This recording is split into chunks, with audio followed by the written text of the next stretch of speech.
এটার নাম কি জানেন আপনারা? এটা এদেশে কি বলে দোস্ত? এটা বলে ইংলিশে বলে বমিট ফ্রুট। বমিট ফ্রুট।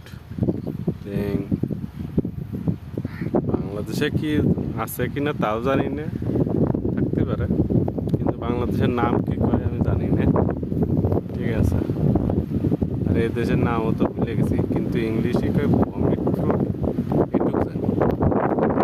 দেশে খায়, এটা বলে অনেক উপকারী। ঠিক আছে, অনেক উপকারী ফল এটা। আর এই পাতাও ধরেন আপনার অনেক উপকারী। ফলে বলে গ্যাসের জন্য খুব উপকারী, দেশের মানুষ